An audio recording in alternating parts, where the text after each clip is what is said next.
ارشاد فرمایا گیا دیندار حافظ، قرآن کے مطابق زندگی گزارنے والا حافظ اتنا قیمتی ہوگا کہ 10 جہنم کے مستحق انسانوں کو جہنم سے نکال لے گا. شفاعت کا حق اتنا اس کو اللہ تعالیٰ عطا فرمائیں گے. اللہ کے نبی فرما رہے ہیں خیرکم من تعلم القرآن وعلمہ، تم میں سب سے زیادہ بہتر انسان وہ ہے جس نے قرآن سیکھا اور قرآن سکھایا. سب سے بہتر انسان وہ ہے. اس سے زیادہ خوش قسمت انسان کون؟ کہ جس کے کانوں میں آواز صرف قرآن کی، جس کی نگاہوں کے سامنے صرف قرآن، جو ہر وقت باوضو رہتا ہے قرآن کے لیے. وہ سوتا ہے تو قرآن کی فکر لے کر، وہ صبح اٹھے گا تو قرآن کی فکر لے کر، یا اس کو نادرہ پڑھنا ہے یا حفظ کرنا ہے، یا تفسیر پڑھنی ہے یا اس کا گرامر پڑھنا ہے یا حدیث پڑھنی ہے. تو رات و دن ان کا گزرتا ہے قرآن کے ماحول میں، حدیث کے ماحول میں.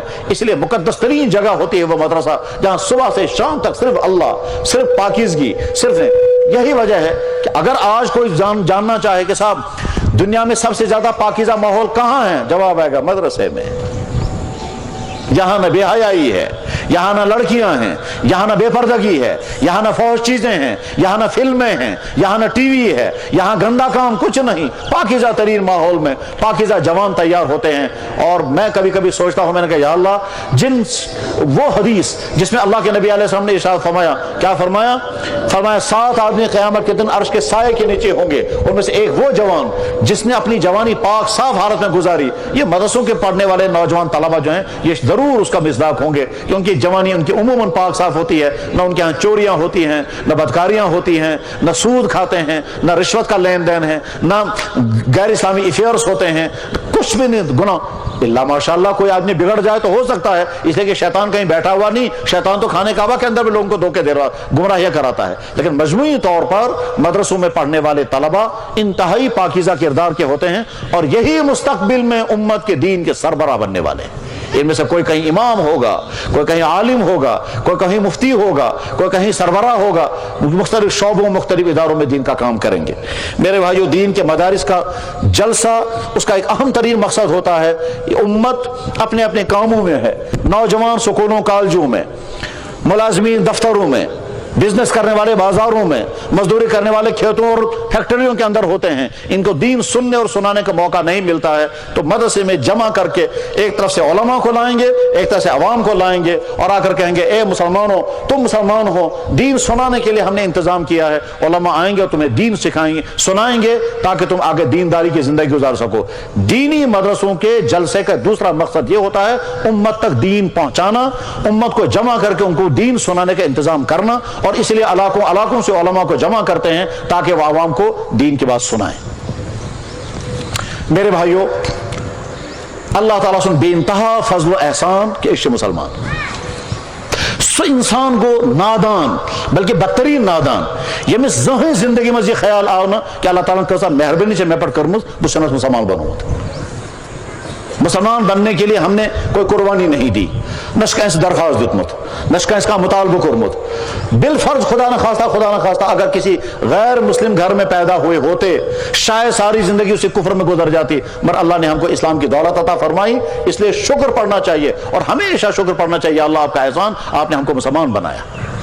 جنویز میں اللہ تعالیٰ نے اسلام عطا کر، اور ہم تو سمجھ بھی نہیں سکتے ہیں جو لوگ اسلام قبول کرتے ہیں ان کو کیسی کیسی مصیبتیں آتی ہیں، ان کو کیسی کیسی پریشانیاں جھیلنی پڑتی ہیں، کیسے کیسے ظلم سہنے پڑتے ہیں. اور آج بھی یہیں کشمیر میں کچھ لوگ انتہائی مظلومیت کی حالت میں ہیں، صرف اس لیے کہ انہوں نے اسلام قبول کیا. اور ایک دفعہ ایک لڑکا مجھ سے ملنے کے لیے آیا. پہلے تو اس نے فون پر میں سے عام اس مجھو لڑکے سے میں فون کر رہا اس ونا باہش مسلمان اردو بزو سکت کرا. جناب میں مسلمان ہو گیا ہوں، میرے گھر والوں کا بھی پتہ نہیں ہے، رمضان کا مہینہ چل رہا ہے، میں سحری کھا نہیں سکتا ہوں. میں نے اپنے دوستوں سے کہا ہے صبح مجھے بیدار کر دیا کریں، وہ مجھے رنگ کر دیتے ہیں. میں صبح کو پانی کا کپ پیتا ہوں اور اسی سے میرا روزہ ہوتا ہے. شام کو افطار کے وقت گھر والوں کے ساتھ بیٹھا ہوتا ہوں، ان کو نہیں بتا سکتا میں افطار کر رہا ہوں. میں ویسے اٹھ کر کے تھوڑا سا پانی پیتا ہوں، پانی سے میرا روزہ شروع ہوتا ہے، پانی سے میرا افطار ہوتا ہے. یہ بتائیے اللہ میرا روزہ قبول کریں گے یا نہیں؟ یہ سوال پوچھتا ہے. ٹھیک، میں نے پوچھا تم پڑھتے کیا ہو؟ کہنے لگا ٹی ڈی سی پڑھتا. ٹی ڈی سی پڑھنے والا لڑکا مسلمان ہوا اور اس طرح سے وہ روزہ رکھ رہا ہے. رمضان گزر گیا، جب عید کا دن آیا تو عید کی نمازوں میں ملاقات کرنے کے لیے آیا. کہنے لگا جناب میں ہی ہوں وہ. تم نے اسلام قبول کیا کہ جی ہاں، کسی نے دباؤ ڈالا کہ کوئی دباؤ نہیں، تم نے خود اسلام قبول. میرے بھائیوں وہ تو چھوڑ دیجئے، ابھی پچھلے ہفتے، اللہ اکبر، پچھلے ہفتے ایک شخص آیا، وہ آ کر کے کہتا ہے کہ جناب میں شرابی پاپی انسان اور ٹیکا لگانے والا، مجھے خواب میں نبی کی زیارت ہو گئی، میرے ہاتھ میں شراب کا گلاس تھا، وہ شراب کا گلاس انہوں نے توڑ دیا، اسی وقت میں بیدار ہو کے میں نے توبہ کر لیا، آج کے بعد شراب کبھی نہیں پیوں گا، اور آ کر کے مسلمان ہو گیا. کلمہ پڑھاؤ. اللہ نے ہم کو یہ امتحانات نہیں ڈالے، اپنے گھر میں ہم کو اسلام کی دولت مل گئی، الحمدللہ رب العالمین. ونچ اس میں ہر ایک انسان سنجی ڈیوٹی سو زانے کہ اسلام چھو کیا. اگر اللہ تعالیٰ اس اسلام عطا کور اس اگر مسلمان چھے اشنا یہ زانو آن سے مسلمان کیا گو اسلام چھو کیا، اسلامی تعلیم چھا کیا، اشنا مسلمان سے ذمہ داری. اگر آخ انسان ڈاکٹر چھو تو مجھے پتا میں کیا کہوں چھا، اگر آخ انسان سس چھو تو مجھے پتا کہ میں کیا کہوں چھا. سو زانن پر اس اگر مسلمان چھو اور یقیناً چھے مسلمان اشنا ڈیوٹی پانے کی سمجھو اسلام چھو کیا. میرے بھائیو علماء یہی سمجھانا چاہے اسلام ہے کیا، لیکن شارٹ میں اگر کوئی بتانا چاہے تو میں کہہ سکتا ہوں کہ اسلام کچھ چیزیں ماننا، کچھ کام انجام دینا اور کچھ کاموں سے بچنا، ان تین چیزوں کا نام اسلام ہے. کہ چیز مانن، کہ چیز کارن، کہ جو چیزوں سے دور روزن. کچھ چیزیں ماننی ہیں ان کو کہتے ہیں عقائد، کچھ کام کرنے ہیں ان کو کہتے ہیں فرائض، کچھ کاموں سے بچنا ہے ان کو کہتے ہیں حرام. بس یہ تو اسلام. آسا یہ ڈیٹیل کرو تو پوری زندگی اس میں آ جائے گی. کچھ چیزوں کو ماننا ہے، اللہ کی ذات کو ماننا، اللہ کے نبیوں کو ماننا، خاتم النبیین کو ماننا، مرنے کے بعد زندہ ہونا ہم نے مان لیا، مرنے کے بعد اعمال کا حساب ہوگا ہم نے مان لیا، اللہ نے اس کائنات میں انسانوں کے علاوہ دوسری مخلوقات فرشتے بنائے ہم نے مان لیا، تقدیر اللہ نے اپنے ہاتھ سے بنائی ہم نے مان لیا، خیر و شر جو کچھ فیصلے دنیا میں ہوتے ہیں اللہ کے فیصلے سے، دنیا کے تمام انسان کوئی کام کرنا چاہے اللہ نہ چاہے تو نہیں ہو سکتا ہم نے مان لیا، دنیا کے تمام انسان کسی کام کو روکنا چاہے اللہ کرنا چاہے تو روک نہیں سکتے ہم نے مان لیا، اس دنیا میں پتا بھی نہیں ہلتا ہے اللہ کے فیصلے کے بغیر ہم نے مان لیا، اس کائنات میں سب سے مقدس ترین مخلوق انبیاء علیہ السلام ہے ہم نے مان لیا، انبیاء علیہ السلام میں پہلا نبی آدم علیہ السلام اور آخری نبی محمد رسول اللہ ہم نے مان لیا. ہر نبی ایک علاقے کے لیے آتا تھا، صرف محمد رسول اللہ پوری کائنات کے لیے نبی بن کر آئے ہم نے مان لیا. محمد رسول اللہ پر نازل ہونے والا قرآن سچی کتاب ہے. موسیٰ علیہ السلام پر پڑھ گئی کتاب نازل تاکہ ناو تورات، عیسیٰ علیہ السلام پر پڑھ گئی کتاب نازل تاکہ ناو انجیل، محمد رسول اللہ تم پر جس کتاب نازل گئی تاکہ ناو قرآن. وہ باقی کتابیں ملیا میٹ کا شکار ہو گئی، وہ اوریجنل حالت میں نہیں ہیں، قرآن اوریجنل حالت میں ہم نے مان لیا. اچھی طرح یہ ذہن اسمن تھاؤن تورات اور انجیل اوریجنل دنیا میں نہیں ہے، یس لنگویج میں یس زبان میں تورات و انجیل نازل گمز چھا تات لنگویج میں چھئی نہ دنیا میں تورات و انجیل ونکنس جس تورات و انجیل سوری ٹرانسلیشن یہ پتہ یہ ٹرانسلیشن کرمت کم اس کا نام بھی نہیں، اور اس لیے کچھ عرصے کے بعد ایڈیشن بدل جاتا ہے، آیتوں کی آیتیں چینج ہو جاتی ہیں. تو ہم نے مان لیا موسیٰ علیہ السلام پر کتاب نازل ہوئی تھی تورات، مگر آج جو تورات ہے وہ موسیٰ والی تورات نہیں ہے. ہم نے مان لیا عیسیٰ علیہ السلام پر کتاب نازل ہوئی تھی انجیل، مگر آج جو انجیل دنیا میں ہے وہ اللہ کی بھیجی ہوئی انجیل نہیں ہے. اسکور یہ تسلیم اس کائنات میں نبیوں کے بعد سب سے مقدس ترین مخلوق صحابہ کی جماعت تھی، صحابہ سے زیادہ بہتر مخلوق اس کائنات میں نہیں ہے نبیوں کے بعد. اور یہ محمد رسول اللہ صلی اللہ علیہ وسلم کا عظیم الشان کارنامہ ہے. ایسی ٹیم آپ نے تیار کر دی، ایسی ٹیم دنیا کا کوئی نبی، کوئی ولی، کوئی ریفارمر، کوئی بادشاہ، کوئی بزرگ نہیں پیدا کر سکتا، کر ہی نہیں سکتا تھا جیسی ٹیم محمد رسول اللہ صلی اللہ علیہ وسلم نے تیار کی تھی. صحابہ حکمراں بنے تو ان جیسا حکمران اس کائنات میں کوئی نہیں. صحابہ پاور میں آ گئے تو ان سے زیادہ پاور کو ٹھیک طرح سے استعمال کرنے والا کوئی نہیں. جس اعتبار سے بھی دیکھیں گے صحابہ کا مثال اس کائنات میں کہیں نہیں مل سکتی. اسی لیے حضور نے فرمایا تھا خبردار میرے صحابہ کے بارے میں ہوشیار رہنا، جو آدمی میرے صحابہ کے بارے میں کوئی جملہ بولے گا اللہ تعالیٰ کی لعنت اس پر. اذا رأیتم الذین یسبون اصحابی فقولوا لعنت اللہ علی شرکم. اسکور تسلیم کہ جناب رسول اکرم صلی اللہ علیہ وسلم نے جو حدیثیں بیان فرمائی تمام محدثین نے کارنامہ انجام دے کے ساری حدیثیں ریکارڈ کر دی. اشکر یہ تسلیم کہ اسلام کا جو قانون ہے وہ فقہ کے ذریعے سے ہم تک پہنچا ہے. اسلام کا جو روحانی نظام ہے وہ اولیاء کے ذریعے سے ہم تک پہنچا. یہ کو سوری تسلیم کورنوین کے ہیں. اب صرف مانا ہم نے مانا اللہ کی ذات کو, ہم نے مانا نبیوں کو, ہم نے مانا خاتم النبیین کو, ہم نے مانا رحمت اللہ عالمین کو, ہم نے مانا قرآن کتاب حق ہے, ہم نے مانا مرنے کے بعد زندہ ہونا ہے, ہم نے مانا کہ تمام اعمال کا حساب دینا ہے, ہم نے مانا جنت بھی اور جہنم بھی ہے, ہم نے مانا فرشتے ہیں. ابھی صرف مانا, ہم نے مانا صحابہ کرام سے زیادہ بہتر مخلوق اس کائنات میں کوئی نہیں. ہم نے مانا دنیا کے تمام انسان مل کر, اس میں مسلمان, اولیاء, صحابہ, اولیاء, محدثین, فقہا سارے ایک طرف, وہ صحابی جس نے چند منٹ حضور کے ساتھ گزارے اس کا درجہ اونچا ہے ان تمام سے. ہم نے مان لیا امت کے اندر ایک جماعت, ان کو کہتے ہیں اولیاء کرام کی جماعت, وہ اللہ کے ولی ہوتے تھے مگر وہ خدا نہیں ہوتے تھے. ہم نے مان لیا ایک جماعت دنیا میں تھی, ان کو کہتے تھے محدثین, انہوں نے کارنامہ انجام دیا حدیث جمع کر. یہ سب کچھ ہم نے مان لیا. اچھا عقائد اسلام ہم نے مان لیا. قیامت کے قریب حضرت عیسیٰ علیہ السلام دنیا میں تشریف لائیں گے, ان سے پہلے امام مہدی آئیں گے. ہم نے اس لیے مانا کیونکہ محمد صلی اللہ علیہ وسلم نے فرمایا, امام مہدی کا پورا تعارف کرا. مرزا چلا یہ دیا طلاقت مجھے کہتا ہے مرزا تھے, ان سے جا کر کہیں اچھی طرح سے کہ جس مرزا قادیانی کو آپ کبھی کہتے ہو مہدی, کبھی کہتے ہو عیسیٰ, کبھی کہتے ہو مسیح, وہ تو ڈھنگ کا انسان بھی نہیں تھا. بلکہ ابھی کچھ دنوں پہلے مجھے ایک عجیب بات ذہن میں آئی, اللہ اکبر, پوری انسانی تاریخ میں ایسی بیوقوفی کی بات کسی نے نہیں کہی جیسی بیوقوفی کی بات مرزا قادیانی نے کہی ہے. پوری انسانی تاریخ میں ایسی بیوقوفی کی بات کسی نے نہیں کہی ہے, ایسی بے شرمی کی بات کسی نے نہیں کہی ہے جیسی بے شرمی کی بات مرزا قادیانی نے کہی ہے. ان کی کتابوں میں لکھی ہوئی ہے, اور اگر کہیں کوئی مرزائی ملے تو اسے جا کر کہہ دینا. کیا کہا مرزا قادیانی نے؟ مرزا غلام احمد قادیانی نے کہا کہ میں عورت کے روپ میں آ گیا, خدا صاحب مرد کے روپ میں آ گئے, اور خدا صاحب نے میرے ساتھ وہی کیا جو شوہر بیوی کے ساتھ کرتا ہے. لا حول ولا قوت الا باللہ. یہ ان کی کتابوں میں ہے. الفاظ اس کے کچھ اور ہیں کہ خدا صاحب نے میرے ساتھ استعارے میں قوت رجولیت کا اظہار فرمایا. بہرحال ہم نے مان لیا حضرت عیسیٰ علیہ السلام دنیا میں تشریف لائیں گے. مرزا قادیانی نہ عیسیٰ ہے, نہ مسیح ہے, نہ مہدی ہے. وہ کبھی کہتے ہیں یہ مہدی ہے, کبھی کہتے ہیں عیسیٰ ہے, کبھی کہتے ہیں مسیح ہے. 100 سال سے زیادہ ہو گئے اس کو دنیا سے چلے گئے, آج تک تو عیسیٰ کہیں کچھ نہیں ہوا جو حضرت عیسیٰ علیہ السلام کو کرنا تھا دنیا میں. بہرحال یہ ساری باتیں ہم نے مان لی. یہ چپٹر نمبر 1 ہے, اس کو کہتے ہیں عقائد, اس کو کہتے ہیں ایمانیات. ان میں سے ہر بات کو ٹھیک طرح سے ماننا ضروری ہے. اللہ کی ذات کو واحد ماننا ضروری, نبیوں کو معصوم ماننا ضروری, نبیوں کو تسلیم کرنا ضروری کہ نبی انسان کے روپ میں آیا کرتے تھے, وہ انسانی ہوا کرتے تھے, وہ انسان کی طرح کھانا کھاتے تھے, انسانی ہوتے تھے, مگر انسانوں کے اندر جو خامیاں کمزوریاں ہوتی ہیں ان تمام خامیوں اور کمزوریوں سے وہ پاک ہوتے تھے. اسے وہ کہتے تھے نبی معصوم ہوتا ہے. اور خاتم النبیین تھے محمد الرسول اللہ. وہ ساری کائنات کے لیے نبی بن کر آئے, ساری کائنات کے لیے کوئی نبی نہیں. یہ ہے چپٹر نمبر 1 اسلام کا. اور چپٹر نمبر 2 اسلام کا دوسرا چپٹر ہے کچھ کام انجام دینا لازم ہے.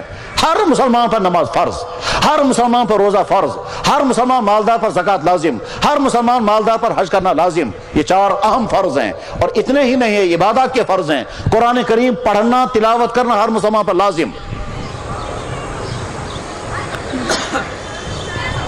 قرآن کریم میں اللہ تعالیٰ شان و ارشاد فرماتے ہیں جناب رسول اکرم صلی اللہ علیہ وسلم کو مخاطب بنا کر, وَأَمُرْ أَهْلَكَ بِالصَّلَاةِ, آپ اپنے گھر والوں کو حکم کریں نماز کی پابندی کریں گے. لَا نَسْأَلُكَ رِزْقًا, ہمیں یہ نہیں پوچھنا ہے کہ آپ کے گھر میں کھانا پینا ہے یا نہیں. اور اللہ تعالیٰ فرماتے ہیں وَاسْتَبِرْ عَلَيْهَا, آپ اس پر خود بھی پابندی کریں. نماز کی پابندی آپ کی ذمہ داری. جب اللہ تعالیٰ شانو حضور کو حکم دے رہے ہیں نماز کی پابندی کریں تو اور ہوگا. ایک دفعہ ایک ڈاکٹر سے میں نے پوچھا, میں پروسیجر ڈاکٹر صاحبس ڈاکٹر صاحب میں ونت یم وز زائن آسان ہو تکلیف خلاص گژھنک تکلیف تمس کوتاہ تکلیف گژھان. ڈاکٹر صاحب مجھے بتائیے جب عورت کا ڈیلیوری کیس ہوتا ہے, جب بچہ پیدا ہونے کا وقت ہوتا ہے تو کتنا درد ہوتا ہے. ڈاکٹر صاحب کیا حد سے میں تو صبح دیتا تو آپ کو کیا کرے گا, یہ آپ کیوں پوچھ رہے ہیں؟ میں نے کہا جی مجھے مجبور ایک ضرورت ہے, ضرورت کی وجہ سے میں پوچھتا ہوں. میں ونت یم وز زائن ڈیلیوری کیس آسہ تمہ وز کوتاہ تکلیف آسان وز زائن. ڈاکٹر چھونا آپ کو کیا مجبوری پڑی ہے؟ میں نے کہا مجبوری نہیں ہے، ضرورت ہے، آپ بتائیں۔ سشونا دانت میں جب درد ہوتا ہے تو بہت سخت ہوتا ہے، میں تو بس ٹھیک، دبن دانت سے 8 گنا زیادہ درد ہوتا ہے جب کڈنی کے اندر پتھر ہوتا ہے، میں تو بس ٹھیک، دبن کڈنی میں جو درد ہوتا ہے اس سے 11 حصہ زیادہ سخت درد ہوتا ہے شاٹیکا کا درد، لنگڑی کا درد اسے کہتے ہیں۔ ایک نسا سوچا تکلیف آسان، سوچا زنگ آسان تکلیف، سوچا آسان ام خود کہ گن زیادہ شوٹنگ پین بتا سمجھے۔ پچھورا جتنا شاٹیکا کا درد سخت ہوتا ہے اس سے 70 گنا زیادہ سخت درد ہوتا ہے جب عورت کو بچہ پیدا ہوتا ہے، مطلب ٹھیک۔ وہ چھوڑا ڈاکٹر صاحب آپ کیوں پوچھ رہے تھے؟ یہ ڈاکٹر دیندار ہے، ریس گاڑی والا ہے، نمازی ہے، تسبیح خوان ہے، تلاوت کرنے والا ہے، اور اپنے شہر کا ٹاپ کا سرجن ہے، یہاں نہیں بنگال میں ہے، ٹھیک۔ ڈاکٹر مجھ سے پوچھا آپ کیوں پوچھ رہے تھے؟ میں نے کہا میں بتاتا ہوں میں کیوں پوچھ رہا تھا۔ میں اس لیے پوچھ رہا تھا کہ ایک عورت کو ڈیلیوری کا درد شروع ہو گیا، ادھر سے نماز کا وقت آ گیا، اگر یہ عورت کہے گی یا اللہ یہ نماز چھا میں معاف یا تکلیف اسمنز، اس تکلیف کی حالت میں یہ نماز مجھے معاف ہے، اللہ تعالیٰ شانوں کی طرف سے جواب آئے گا نماز معاف نہیں ہے، تجھے پڑھنی پڑے گی۔ خدا بکایت ہے کہ اتمزی نماز ادا کرت ہیکا کرت نہ ہیکا کرت مگر معاف چھے نہیں ہے، یہ پڑھیں۔ جو نماز ایسی سخت ترین تکلیف کی حالت میں بھی معاف نہیں ہوتی، وہ نماز کہاں معاف ہو جائے گی؟ عورت کہ مجھے برتن صاف کرنے ہیں، مجھے کپڑے دھونے ہیں، مجھے یہ کرنا ہے، ان عذروں کی وجہ سے نماز کیسے معاف ہو سکتی ہے؟ مردوں کی زندگی میں سب سے زیادہ مشکل ترین وقت کون سا ہوتا ہے؟ کہ جب جنگ ہو رہی ہو اور بارش کی طرح سے گولیاں برس رہی ہوں، وہ ہے سب سے مشکل ترین وقت مردوں کے لیے۔ جس وقت مرد یہ سمجھیں گے اگر ہم نماز کے لیے کھڑے ہو جائیں گے تو دشمن ہمارا گلا کاٹ دیں گے، ہم میں سے ایک بھی باقی نہیں بچے گا اگر ہم نماز کی طرف کھڑے ہو گئے، وہ وقت سب سے مشکل ترین وقت ہوتا ہے، ٹھیک۔ ایسی حالت آ گئی، کیسی حالت آ گئی کہ صاحب اگر نماز کی طرف متوجہ ہو گئے تو قطر بطر سنن کرے تنوی شما یہ مرد ونن ہے نماز چھا معاف، اس ایسی حالت میں نماز معاف ہے؟ جواب ہے نماز معاف نہیں ہے، پڑھنی پڑے گی۔ ثبوت اس کا جناب رسول اکرم صلی اللہ علیہ وسلم نے صلاۃ الخوف پڑھی، اسی لیے حدیث کی کتابوں میں چپٹر آتا ہے صلاۃ الخوف کا۔ صلاۃ الخوف کا مطلب یہ ہوتا ہے جب دشمن حملہ کرنے کتنا قریب ہے کہ اگر ہم نماز میں مشغول ہو گئے تو مارے جائیں گے سارے، اس وقت نماز چھوڑنے کی اجازت نہیں ہے، البتہ کیا کرنا ہوگا؟ ایک جماعت نماز پر کھڑی ہو جائے، ایک جماعت دشمن کے مقابلے میں کھڑی رہے، یہ ایک رکعت پڑھ کر وہاں چلے جائیں، وہ وہاں سے آ کر امام کے پیچھے کھڑے ہو جائے، پھر امام ان کو دوسری رکعت پڑھائے گا، امام ایک رکعت، اس امام کی دوسری رکعت ہوگی۔ صلاۃ الخوف کا مستقل ایک تجربہ، ایک طریقہ لکھا ہوا ہے، بلکہ اماموں کا اختلاف بھی ہو گیا ہے، بخاری میں کے علاوہ تو صلاۃ الخوف کا پورا چیپٹر لگا ہوا ہے۔ اسی لیے یعنی گویا جب دشمنوں کا اٹیک اتنا خطرناک ہو رہا ہو کہ جانے بچنے کی امیدیں نہ ہوں، اس وقت بھی نماز معاف نہیں ہوتی، تو میرے بھائیوں وہ نماز کہاں معاف ہو جائے گی؟ بزنس کی وجہ سے، ملازمت ڈیوٹی کی وجہ سے، کھیل کود کی وجہ سے وہ کیسے معاف ہو جائے گی؟ سان حالت ونکس یہ امت کی اکثریت اس میں بے نمازی ہے۔ نماز ہر مسلمان پر فرض، روزہ ہر مسلمان پر فرض، کوئی مسلمان جو نا یہ روز معاف ہے گژھت سوائے اخ سہ گو تتھس بجرس من ییٚلہِ کانٛہہ انسان واتہِ تتھس بجرس مز کہ سہ چھُنہٕ ہٮ۪کان وۄنۍ روزدر بِہتھٕے نہٕ، تٔمِس ہیٚکہِ روزٕ معاف گٔژھِتھ، تٔمِس چھُ آسان فدیہ ادا کرُن، ورنہ ہر مسلمان پر روزہ لازم۔ عورت کو بھی روزہ معاف، نماز تو عورت کو معاف ہو جاتی ہے ایام حیض میں، عذر کٮ۪ن دۄہن چھِ نماز گژھان معاف زین، باقین دۄہن نہ، مگر روز چھُنہٕ تِمن تہِ معاف۔ اگر میسام اوس، اگر عذر اوس زنہِ، عذر کس حالتس منٛز ہیٚکہِ سُہ روزٕ ترٲیِتھ، مگر اتھ چھس قضا تہِ کرٕنۍ۔ روزہ ہر مسلمان پر فرض، زکات ہر ایمان مالدار مسلمان پر لازم۔ کیسا افسوسناک صورتحال ہے کہ مسلمان لاکھوں اڑائیں گے اپنی رسموں پر، خرافات پر، عیاشیوں پر، اور جب زکات دینے کا وقت آئے گا تو سوال ہی نہیں پیدا ہوتا، دپن ہے کیا خدا صاحب چا غریب اس دمو تمہیں زکات۔ اور یاد رکھنا چاہیے قرآن کریم میں آیت اللہ تعالیٰ ارشاد فرماتے ہیں یم مسلمان پونسہ تھاوان جمع کرت اور اللہ کے راستے میں خرچ نہیں کرتے ہیں، یہ پیسہ گرم کر کے ان کے جسم میں لگاؤں گا میں۔ یوم یحمى علیہا فی نار جہنم فتقوی بہا جباہہم وجنوبہم وظہورہم ھذا ما کنزتم لانفسکم فذوقوا ما کنتم تکنزون۔ زکوٰۃ ہر مسلمان پر فرض، روزہ ہر مالدار مسلمان پر لازم، زکوٰۃ ہر مسلمان پر بشرطے کیوں۔ اور اس کے بعد میرے بھائیو تریم چپٹر چھو کیا کہ ایک مسلمان کے لیے کون کون سی چیزیں حرام ہیں، یہ ہر مسلمان کو سیکھنا ضروری ہے۔ اور اس میں پہلا چپٹر آتا ہے جوانوں کا، کیونکہ جوانی کی زندگی میں سب سے زیادہ حرام کام پائے جاتے ہیں، اور آج کے جوانوں کا تو بہت ہی زیادہ برا حال ہے۔ ایک جوان ڈرگز، غلط تعلقات، شراب، چرس، فیشن، یہودیوں کی نکالی، ماں باپ کی نافرمانی، حتیٰ کہ اس سے آگے بڑھ کر کے اب نوجوانوں کا حال یہاں تک پہنچا کہ بے شمار مسلمان نوجوان چھونا یت اسلام مز جس اسلام میں ڈرگز حرام ہو وہ اسلام ہمیں درکار نہیں، جس اسلام میں ڈانس منع ہے وہ اسلام ہمیں چاہیے نہیں۔ آج میں سمجھوتا ہوں بھائی میرے نوجوان بھائیوں، انسان کی زندگی کا سب سے قیمتی زمانہ یہ جوانی کا زمانہ ہوتا ہے۔ بگڑنے کا خطرہ بھی اسی عمر میں ہے اور سنورنے کا امکان بھی اسی عمر میں ہے۔ آپ اپنی اس عمر کو سنوارنا چاہیں تو سنور سکتے ہیں، اور اگر بگاڑ کا شکار ہو گئے تو ساری زندگی تباہ ہو جائیں گے۔ عقل مند جوان وہ ہے جو اپنے سامنے لسٹ بنا کر کے رکھے اس وقت کے جوان کون کون سی چیزوں میں تباہ ہو جاتے ہیں، ان تمام چیزوں سے میں اپنے آپ کو بچاؤں گا، خصوصاً لڑکیوں کے ساتھ غلط تعلقات، خصوصاً شراب، خصوصاً راتوں کو ڈیٹ پر بیٹھنا، خصوصاً غلط ویب سائٹیں دیکھتے رہنا، موبائل سے غلط میسیجیں کرنا۔ ان تمام خرافات کے نتیجے میں آپ کی زندگی تباہ ہوگی، مگر وقتی طور پر مزہ آتا رہے گا۔ جناب رسول اکرم صلی اللہ علیہ وسلم نے فرمایا الشباب شعبۃ من الجنون، جوانی ایک قسم کا پاگل پن ہے، اس پاگل پن میں کوئی چیز نظر نہیں آتی ہے۔ اس وقت ہماری نوجوانوں کا جو برا حال ہے، اور اس کی بہت بڑی وجہ یہ ہے نہ گھروں میں ان کو کوئی دین بتانے والا ہے، نہ سکولوں میں، نہ کوچنگ سینٹروں میں، نہ دفتروں میں، اس لیے یہ بیچارہ تباہ حال ہو رہا ہے۔ اب اس نے کیا کیا، کانوں میں موسیقی سننے کے لیے تاریں لگا رکھی ہے، کپڑے پہن رہا ہے جس میں جانور بنے ہوئے ہیں، ان میں شراب کے ایڈورٹائزیں ہیں، اس میں گندے جملے لگے ہوئے ہیں، سکن ٹائٹیں پہنے ہوئے ہیں۔ اس کی وجہ سے وہ نماز پڑھ بھی نہیں سکتا، اور اگر پڑھے گا تو وہ نماز ہی ادا نہیں ہوتی، کیونکہ جو ہی اللہ اکبر کرتا ہے، اللہ اکبر کرتے کرتے وضو جو ہے اس کی نماز ٹوٹ جاتی ہے۔ اللہ اکبر کرتے ہوئے جو ہی ہاتھ اوپر چلے جاتے ہیں، ناف کا نچلا پورشن کھل جاتا ہے، اور جو ہی نیچا پورشن کھل گیا نماز ٹوٹ گئی۔ ڈرس اونمتوی تمی قسم کہ اولن گھس یہ نماز پر نہیں نا، اور اگر پرن نماز تو گھس نماز ادا، یتھے رکوس میں گژھان پتہ گژھان یل، یتھے سجدس میں ووت پتہ سورے بازر یل۔ میرے بھائیوں، یہ تو یہودیوں کا لباس ہے۔ اللہ کے نبی علیہ الصلوۃ والسلام نے کیا، من تشبہ بقوم فہو مؤمن، جو کسی قوم کے ساتھ مشابہت اختیار کرے وہ انہی کے ساتھ جائے۔ جب ہمارا مسلمان نوجوان چاہتا ہے میں یہودیوں کا ڈریس پہنوں گا، میں عیسائیوں کا ڈریس پہنوں گا، میں فلم اسٹاروں کا ڈریس پہنوں گا، گویا ہم نے رول ماڈل بنایا کن کو، کسی کا رول ماڈل ہے فلم اسٹار، کس کا رول ماڈل ہے کرکٹر، جن کی راتیں اور جن کے دن گناہوں میں ڈوبتے ہیں، ان کو ہم نے اپنے لیے بنایا ماڈل کہ صاحب اسی ماڈل کے مطابق۔ فیشن انسانوں کی تباہی کا ذریعہ ہے، یہ وقتی طور پر کہتا ہے شوق پورا کروں گا، یہ شوق انسان کی تباہی کا ذریعہ۔ اور جب کوئی آدمی فیشنیبل بنتا ہے اس کے بعد اس کا ایمان سلامت رہ ہی نہیں سکتا، ممکن ہی نہیں اس کا ایمان سلامت رہ جائے۔ فیشن کا مطلب ہوتا ہے میں اس کے پیچھے چلوں گا، کل کو اس نے کچھ اور شروع کیا تو اس کے پیچھے چلوں گا۔ اس لیے بہت سارے نوجوان کنواج لاگا، بہت سارے نوجوان ہاتھوں میں دھاگے باندھتے ہیں، اور سب دھاگے کیا ہیں کہ صاحب یہ عشق کی علامتیں ہیں، یہ عشق کے نہیں کفر کی علامتیں ہیں۔ یہ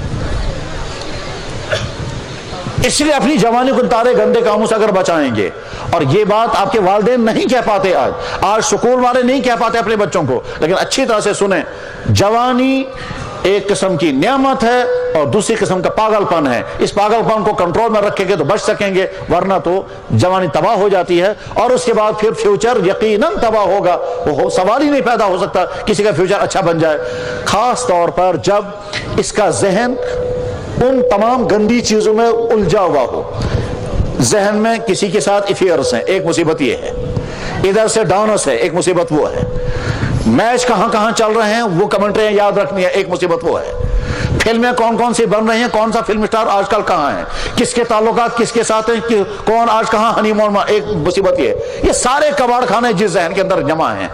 اس کباڑ خانے کے بعد پھر جب یہ پڑھنے کے لیے بیٹھتا ہے تو چن بجے آدھی کا سن کے لڑکے چاہتا مانا جناب پور رات ساشوس محنت کرن صبح چمنے آدھی آسن کے سوری موٹمت دپان بر تیاری کر کیا گوس ایگزام ہالس میں تہ نہیں یاد ہی سہ تیاری گمسے نا.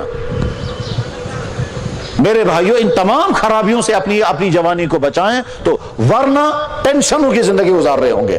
اور آج کے زمانے میں جتنے نوجوان ہارٹ پیشنٹ, کڈنی فیلئر, پہلے زمانے میں سوچ بھی نہیں سکتے تھے, جوانی میں صاحب شوگر کی بیماری, جوانی میں ہارٹ فیلئر ہو رہے ہیں, جوانی میں وہ بیماریاں جو کبھی بلڈ کینسر جوانی میں ہو رہے ہیں, وجہ یہی ہے. تو جتنی حرام چیزیں اپنے آپ کو بچائیں. ملازمین کے لیے حرام چیزیں ڈیوٹی نہ دینا اور رشوتیں کھانا. چنانچہ ہمارے سماج کے ملازموں کا برا حال سب کے سامنے ہے, اور جو ملازم خود جانتے ہیں اپنے بارے میں ان کا کتنا برا, وہ کتنی ڈیوٹیاں دیتے ہیں اور ڈیوٹیاں دیتے دیتے کام کتنا لٹکاتے ہیں اور لوگوں کو کتنا ستاتے ہیں اور کتنی رشوتیں کھاتے ہیں, اور اس کے بعد پھر بیماریوں کا سیلاب ہے. اس لیے کہ جب حرام دولت گھر میں آتی ہے تو سکون آ ہی نہیں سکتا. بازاروں کے اندر جو دکانداریاں کرتے ہیں, اللہ کے نبی علیہ السلام نے کیا فرمایا, دکانداروں کی ایک قسم وہ جو سیدھے جنت میں جائے گی اور نبیوں کے ساتھ, اور دکانداروں کی ایک قسم وہ جو سیدھے جہنم میں جائے گی. دو قسم کی حدیثیں ہیں. ویسے اسی جناب رسول اکرم صلی اللہ علیہ وسلم عموماً تقسیم کران, علمن تہ کرک زٕ قسم, جوانن تہ کرک زٕ قسم, زین تہ کرک زٕ قسم, تاجرن تہ کرک زٕ قسم, حکمرانن تہ کرک زٕ قسم. بیان یہ نہیں کرتے دو قسمیں ہیں, لیکن بیان اس انداز سے کرتے ہیں اسے سمجھ میں آتا ہے. مثلا جناب رسول اکرم صلی اللہ علیہ وسلم فرماؤ, کیا فرماؤ, علم المطلق فرماؤ کہ جس طرح سے آسمان میں ستارے ہوتے ہیں اسی طرح سے زمین میں علماء ہوتے ہیں. آسمان کے ستاروں سے لوگ راستہ ڈھونڈتے ہیں, علماء سے بھی لوگ راستہ ڈھونڈیں گے. یہ فرماؤ ان مثل العلماء فی الارض کمثل الکواکب فی السماء یقتدی بها فی ظلمات الارض. سیتی فرماؤ, اللہ اکبر, فرماؤ کیا, ایک وقت آنے والا ہے اسلام کا نام باقی ہوگا, قرآن کے حروف ہوں گے, مسجدیں عالیشان ہوں گی. پت فرماؤ بونکن سیاتی علی الناس زمان لا يبقى من الاسلام الا اسمه ولا يبقى من القرآن الا رسمه مساجدها عامرة وهي خراب عن الهدى. پت فرماؤ علماؤهم شر تحت ادیم السماء. اخ دور ہسا ایسے یت آسمان تل یا زمین پر آسن ساری خود بدترین مخلوق تم زمانک علم. من عندهم تخرج الفتن وفيهم تعود. تم علم آسن تم قسم کہ تہن ذریعہ آسن فتنہ نیران, تم گن پان تے تم فتنہ نہ جگہ آسن تم تے شکار. عالموں کی ایک قسم یہ ہے, عالموں کی ایک قسم وہ ہے. عالموں کو خود سوچنا ہے ہم کون سے طبقے میں ہیں, ہم فتنہ اٹھانے والوں میں ہیں یا امت کو سیدھ راستے پہ لانے والوں میں. اسے کن کرے جوان تے طبقہ, اسے کن کرے حکمران تے طبقہ, زائن تے کرے. عورتوں کے بارے میں کیا فرمایا, فرمایا الدنیا کلھا متاع وخیر متاع الدنیا المرأۃ الصالحہ. دنیا میں ہر چیز نفع پہنچاتی ہے, سب سے بہترین آرام پہنچانے والی چیز عورت ہے. اور دوسری حدیث میں کیا, یا اللہ زین فتنہ دے بچے اس میں, اللہ انی اعوذ بک من فتنۃ النساء. اور ایک حدیث میں فرمایا ما ترکت بعدی فتنۃ اضر علی الرجال من النساء. میں پاس کو نیم خطرناک فتنہ چھ تو مموز خار بھی خود خطرناک فتنہ ہسا چو زین فتنہ ام خود خطرناک فتنہ چونو بھی کہیں. چنانچہ عورتوں کا فیشن, عورتوں کا ننگا پن, عورتوں کے زناکاری میں مبتلا ہونا, اس وقت ہم سب کے سامنے. فرمایا جناب رسول اکرم صلی اللہ علیہ وسلم نے اک زمانہ سے آئے سے زائیں آسن پالو لاگنے باوجود نہتا ہیں, نساء کاسیات عاریات. آج ہر بازار میں وہی عورتیں ہیں. مائلات, یہیں سے لڑکیاں پیچھا کریں گی. ممیلات, وہ یہ تمنا کریں گے ایستے گس کا پیچھا کروں. کالجوں کا حال سب کے سامنے ہے. اللہ کے نبی علیہ السلام نے ٹھیک انگلی رکھ کر کے بتایا. تو میرے بھائیوں, اسلام تین چیزوں کے مجموعے کا نام ہے. کچھ حقائق کو ماننا ہے تو منچون ایمانیات, کچھ اعمال انجام دینے ان کو کہتے ہیں فرائض, اور کچھ چیزوں سے بچنا ہے ان کو کہتے ہیں حرام. ماں باپ کی نافرمانی حرام, شراب پینا حرام, ڈرگز استعمال کرنا حرام, رشوت کھانا حرام, ناحق قتل کرنا حرام, کسی کا مال اڑانا حرام, چوری کرنا حرام, بدکاریاں کرنا حرام, غلط تعلقات جوڑنا حرام, غیبتیں کرنا حرام, مال اللہ نے عطا کیا, علم عطا کیا تو تکبر کرنا حرام, اعمال کرنا دکھلاوے کے لیے وہ بھی حرام, حسد کرنا حرام, کسی کی ترقی پر جلنا یہ حرام. حرام کی پوری فہرست ہے. علامہ شمس الدین ذہبی کے امام گزرے ہیں, انہوں نے کتاب لکھی ہے کتاب الکبائر, تاکہ تم لسٹ برمز پور یم ہسا کہ تم گناہ یم گناہ کبیرہ چے